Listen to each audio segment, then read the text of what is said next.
claquete. Pronto. Então, vamos falar dos intelectuais? O...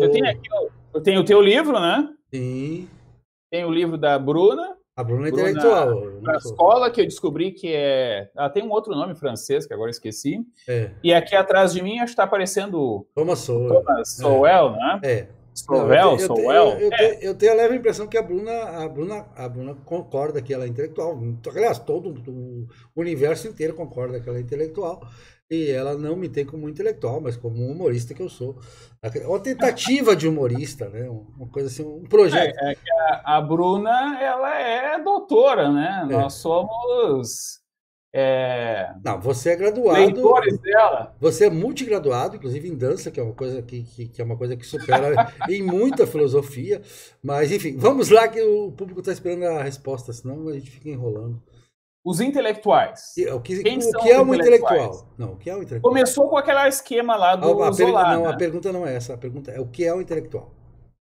Então, é um cara tipo o Zola, né?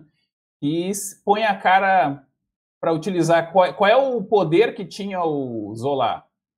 Ele era um escritor, era um intelectual, escreveu uma carta acusando que tinha havido mutreta lá no caso do Dreyfus, né? O Dreyfus, sei lá como é que pronuncia. Ah, sim, isso eu li, eu tenho até em casa isso.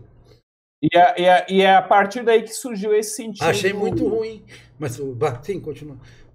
Mas foi aí que surgiu esse sentido de intelectual, que é um cara que tenta influenciar a opinião pública, vamos dizer assim, tendo como capital, né, a questão da posição dele de alguém que tem uma certa cultura, que tem uma certa inteligência, que tem uma certa influência com base nesses capitais, né?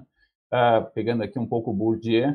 E aí o Zola cria essa tradição do intelectual engajado, vamos dizer assim. Sim. E que tem influência através da imprensa, né? Esse conceito de intelectual vai se ampliar, né? Então nós vamos ter os intelectuais orgânicos lá do... Como é que é o italiano? Aquele... Gramsci. O Gramsci, né? É. E a partir daí a gente chega ao Caetano Veloso. Eu sempre tive essa do orgânico, eu sempre fui dessa intelectual por causa desse orgânico. Me enganaram. Porque eu era de esquerda, acreditei naquele negócio. E aí eu fui ser intelectual orgânico do Grande Capital, mas o Grande Capital até hoje não me deu um centavo, rapaz. Eu fico defendendo o Grande Capital o tempo todo. E não tem jeito. Pois é, aí a gente volta lá para o Marx, né? Que dizia que o cara de letras... Quando a primeira vez que eu vi aquele negócio de intelectual orgânico do Grande Capital, rapaz, eu fiquei impressionado com aquilo. Eu disse, rapaz, isso deve dar dinheiro. E Grande Capital, os caras devem pagar bem. A gente poderia, assim, remontar essa influência intelectual à Igreja Católica, né? Que era uma espécie de monopólio da língua escrita, enfim, da escrita, né? E a partir daí eles tinham um controle espraiado por toda a Europa, né? Mas o Marx vai criticar o pessoal que é o puxa-saco, como é que é? O pequeno burguês, o cara que não tem... Claro, Marx tem aquele livro... Que não tem a propriedade, mas ele tem o capital intelectual, o médico, exatamente. O advogado, né? E aí ele tira sarro da filosofia, ele chama a miséria da filosofia. E aí nós vamos ter, no caso, mais no século XX, essa noção, né, do Gramsci, principalmente, de que tem uma linha hegemônica, né, que seria o grande capital, o intelectual né, do grande capital, e o intelectual contra-hegemônico que luta contra isso. Só que nós estamos aqui no século XXI, anos 1920, 2020, aliás, e quem é que recebe dinheiro grosso do Estado para ser intelectual? É o cara hegemônico, contra-hegemônico? Quem é contra-hegemônico e quem é hegemônico hoje em dia numa sociedade, claro, estados como é? Que tem a pretensão de ser de bem-estar social? Não, o pessoal do capital ou é o pessoal... Não, é o intelectual extorsivo, é o especialista em extorsão. Quer dizer, a gente falava do cancelamento, o nosso programa Em Busca do Cancelamento, aquele cara que tá, eu vou te cancelar, aí pronto, aí o cara, tome patrocínio aqui que você... Certo? Pra você aí ficar tem quieto. o micropoder das massas, né? do cara revoltado. Que na verdade não é das massas, é um grupo muito minoritário. Sim, é um grupo pequeno, mas é uma multidão furiosa. Exatamente, É a oclocracia. É os cachorro doido, né? Cachorro doido, aquela coisa, né? Bom, minha definição de intelectual para a gente encerrar esse quadro. Intelectual para mim é um preguiçoso, porque isso eu sempre tiro por mim. Não é realmente preguiçoso, porque o cara, pensa, o cara vai ser intelectual na vida, ou seja, vai ler e tal, vai fazer de conta que entendeu o que leu, né? E vai reelaborar isso. Vai fazer de conta que leu, vai fazer de conta que entendeu. Não lê, eu acho que ele lê, aquela coisa de, sabe, o cara tem um visual, ele não lembra o que leu, mas a coisa vai. Assim, né? Se como ler vale assim, li a orelha, li a contracapa, li o índice, não gostei. Não, lógico, e ele tem que achar citações, né? Ele vai para aquela coisa de, né? As teses, principalmente, as dissertações, principalmente, são uma coleção de citações. As teses um pouco menos, às vezes, mas as dissertações, meu Deus do céu, um negócio sério. Tal de citação, você enxuga aquilo, só sobra a citação. Bom. É obrigado a fazer a citação de tudo. Claro, é o chamado. Depois nós temos que fazer um programa sobre isso, sobre a questão do chamado método científico, né? Que é a epistemologia, né? Tem até o anarquismo epistemológico. Muito interessante essa tese do anarquismo. Isso é o do Feyerabend, né? E que é aquela coisa do randômico, né? Dadaísmo epistemológico. Também, tem isso. Depois tem que explicar o que é epistemologia também. Quando você explica o que é epistemologia, você ganha o selo de intelectual toda a vida. Epistemologia é apenas causa e efeito. Qualquer um sabe disso desde pequeno, desde criancinha você sabe. Eu não sei, eu acho que tu ganha o selo de intelectual quando as pessoas não te entendem. Claro, isso é bastante também. Mas por isso que isso tudo vai na direção do que eu digo que é o preguiçoso. Porque, veja, eu quando era pequeno, eu já tinha, eu olhava para aquelas tarefas, o cara tem que trabalhar todo dia daquele jeito, de manhã até noite. De sol a sol. Fazendo aquela mesma coisa sempre. Não, isso me dá preguiça. Eu tinha preguiça de tudo. Minha mãe brigava comigo porque eu era preguiçoso demais. Né? Então, pronto. Então, realmente, o único jeito de eu enganar na vida é isso aqui. O ócio criativo. Não, e o povo paga, né? O incrível do nosso tempo é que as pessoas pagam. Não, isso é bem. A história das sociedades mostra isso, né? Quando as sociedades começam a entrar em decadência, elas começam a pagar as pessoas para pensar. Isso é um sinal de que a sociedade vai ruir. Já dizia, Luciano de Samosata dizia isso, né? É que cria um conflito de agência, né? De principal de agência. Luciano de Samosata, que é um filósofo bem derrisório, eu gosto muito dele. Inclusive, depois ele conseguiu um emprego público, né? Ele terminou a vida com um emprego público, porque ele ficou muito feliz quando ganhou um emprego público, ele pode ter mulheres, né? Que era uma coisa que ele queria ter muito, ele sempre quis desde pequeno. Ele tinha que escolher aquele caminho da intelectualidade, que não é um caminho que é muito fácil, geralmente as mulheres fogem disso. Elas fazem muito bem, né? Isso é uma seleção natural. Mas aí ele conseguiu um emprego público, e o emprego público, não a filosofia dele conseguiu. Realmente. Nós dois somos servidores públicos, né? Sim, claro. Porque a única sucesso que a gente pode ter eventualmente com as mulheres é o fato de ser servidor público, não é o fato de ser intelectual. Mas o intelectual é preguiçoso por isso, né? Porque quase todo intelectual vira servidor. No Brasil é uma regra, né? Imagina. Machado de Assis era funcionário público. Né? No Brasil, o mecenato estatal é uma coisa, realmente é uma regra. E o cara preguiçoso. Eu acho que o intelectual, geralmente, para mim, o intelectual é um preguiçoso. E nada mais que isso. Eu assim, sim, eu distingo a preguiça porque o que faz o intelectual? Ele faz uma coisa que a maioria das pessoas acha muito chata, só que ele se diverte fazendo aquilo. Enfim, é aquela história, né? Quem pode fazer se divertindo alguma coisa que os outros acham difícil, mas ele acha até gostoso, esse cara se achou na vida, né? E os intelectuais, os que leem, e nem todos eu acho que leem, tem essa satisfação, né? Se alguém pagar, melhor, né? Mas também tem muita gente que não deixa de ler porque não é pago, né? E aí também tem aquelas obras intermináveis que só vão ser reconhecidas 1% ou menos delas muito tempo depois, né? Porque não há um diálogo real. A questão do intelectual aqui é mais centrado no fato de que ele é alguém que tem um diálogo com o seu tempo, né? Pode ser ruim, pode ser deletério esse diálogo, pode ser a contribuição dele. Mas essa ideia do intelectual é o cara que gosta de argumentar, digamos assim, não é necessariamente um advogado, mas que, através da argumentação, vamos dizer assim, ele tem um impacto na sociedade, né? Positivo ou negativo, né? E aqui também é aquele problema da falácia do escocês de verdade, né? Não, artista, e aí o cara cria um ideal que ninguém quase que se enquadra naquele ideal. O intelectual, assim como o artista, pode ser para o bem ou para o mal, né? E até às vezes é difícil de julgar se é para o bem ou para o mal durante o momento em que ele está tendo a atuação. Mas intelectuais podem ter muita influência no terror aqui, né? A perspectiva de as ideias e o terror do livro da Bruna, né? Uhum. Eu brinco que o Hegel é um caso fantástico, a gente até comentou da outra vez, né? Que ele vai influenciar liberalismo, e ele era muito popular, e fascismo, antes do termo, né? Ter esse sentido do Zola, né?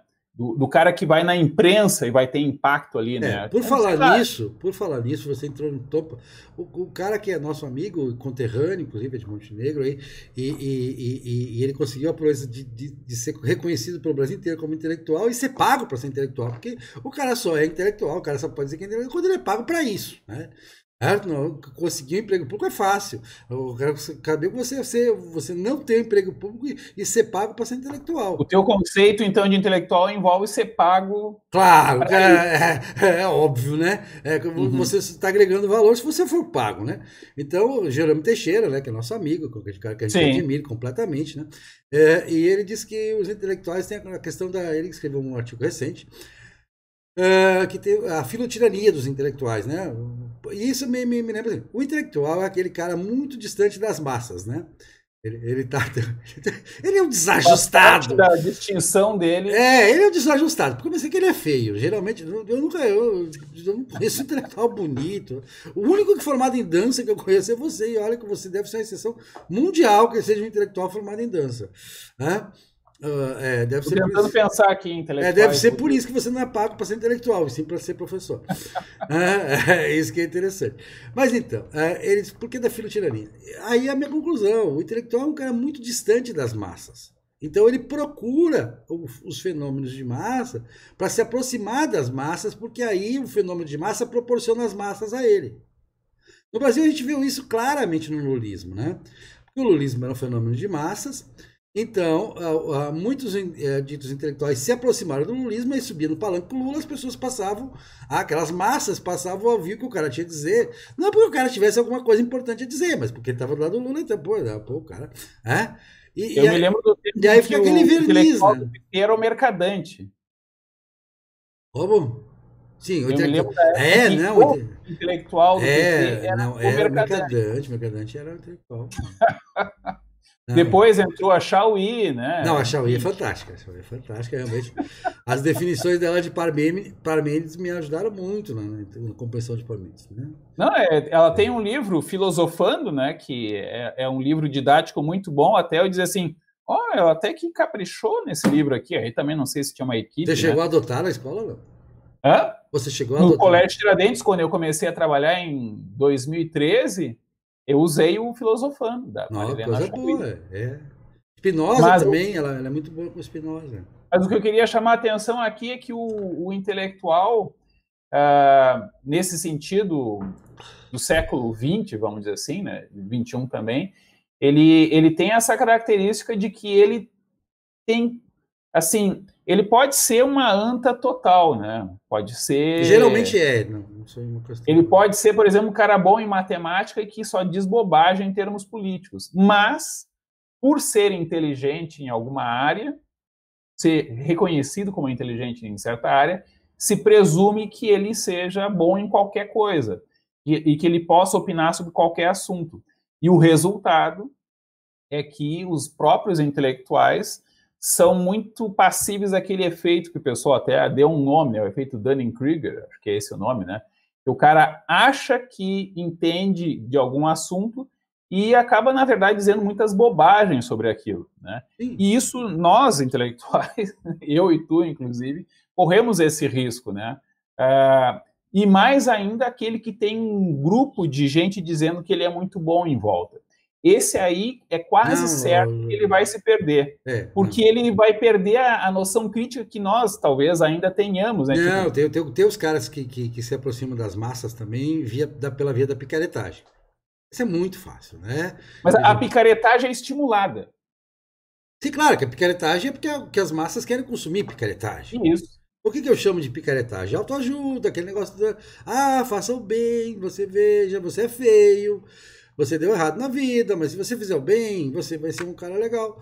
Né? Então, como a maioria... Dentro da lógica do cancelamento, tem o problema o cara que se aproxima das massas, ele é controlado pelas massas. É aquele negócio até contribuição intelectual muito boa do Foucault, né? Não é uma pirâmide na qual o cara que está no topo controla a base. É uma relação recíproca. Claro, o próprio intelectual que está surfando a popularidade, ele tem que manejar para não ser cancelado. Exatamente. Porque senão ele diz alguma coisa que não agrada naquele momento, ele deixa de ser queridinho. Por exemplo, esse povo esses picareta que vende o negócio de acredite no segredo, o segredo é você acreditar que você vai alcançar o sucesso. Se ele um dia resolver fazer um quadro diferente, se é que a pessoa tem que trabalhar para ganhar o sucesso, pronto, ele já perdeu o público todo. Né? E ninguém quer ouvir que tem que trabalhar. Né? Até existe nicho para isso, porque, assim, eu brinco que eu inventei... Não, é verdade, tem, mas é menor. Eu inventei uma dieta, é a dieta do frio e da fome, só funciona aqui no Rio Grande do Sul, né? Ou Paraná. Como é que faz? Quando eu cheguei ali pelos 30 anos, eu comecei a engordar, né? Aí eu pensei, o que eu posso fazer para parar de engordar? Aí eu comecei, eu cortei todo o arroz, por exemplo. Arroz e massa. Claro, todo amido tem que tirar. Amido. E parei de engordar. Eu pensei, tá aí, como é que eu faço para voltar ao meu peso original? Aí eu passei a comer dia sim, dia não, e, como era inverno, eu passei a usar sempre uma roupa que passava um pouquinho de frio. Pensei, eu não preciso correr tantos quilômetros. Se eu passar frio 12, 15, 16 horas, eu vou gastar mais calorias com isso. E, de fato, consegui. Se o teu prédio tivesse piscina, era fantástico. Arroz e massa, e parei de comer um dia sim, dia não, passando fome e passando frio. Dieta do frio e da fome. Agora, por que essa dieta faria sucesso? Porque as pessoas conseguiriam emagrecer? Não, as pessoas simplesmente não iriam conseguir seguir essa dieta, porque é uma coisa que se adaptou a mim muito especificamente. Não, mas existe... Mas você sabe que tem ciência Mas o conselho é justamente isso. Você não sabia, mas... É uma coisa impossível para a maioria das pessoas, e aí, se não der certo, diz, a culpa é tua, tu não seguiu. Agora, vamos ter uma conversa de comadre aqui, que vamos dizer que é intelectual. Tem pesquisa sobre isso, viu? O Michael Phelps, por exemplo, que é aquele nadador americano, ele conseguia gastar mais calorias, que ele comia mais, ele tinha aquela dieta. Eu acho que ele gastava 10 mil calorias por dia. Ele comia 12 mil, coisa assim. Por quê? Porque ele fazia questão de treinar com a piscina fria. Então, você tem toda a razão. Se você tiver uma banheira em casa, uma piscina, bote a água a 7, 8 graus e tal, aguenta aquilo no tranco, fica lá. É um sofrimento. Você sabe que a dor precede o prazer, né? Então, depois que você sai, é uma maravilha, você sente um alívio danado. Mas eu pratiquei natação muitos anos e assim, longas distâncias era difícil com a piscina relativamente quente, porque eu terminava assim uma série e tinha necessidade de pular para fora da piscina, porque aquela água que era morninha, quando eu entrei, parecia que estava me fervendo. Então, exatamente. A perda de calor, ela tem muita relação com a... Agora entrou aqui o estudante de educação física, né? Ela tem muita relação com a exaustão. A sensação de exaustão é por superaquecimento, né? Sim. Aqui um pequeno parênteses, né? Não sei se você sabe que tem uma competição entre seres humanos a pé e a cavalo. E aí, conforme a temperatura, às vezes, quando está mais quente, os seres humanos ganham.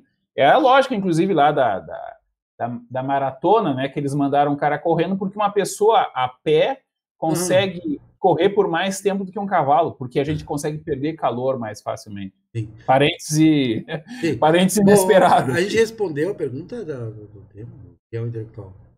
Os intelectuais, os intelectuais nunca respondem a pergunta. Influencia através da sua opinião argumentada, porque ele é reconhecido como um cara inteligente, um cara culto, um cara que por destaque intelectual, né? Ele tem então ele tem credibilidade. Basicamente é isso, né?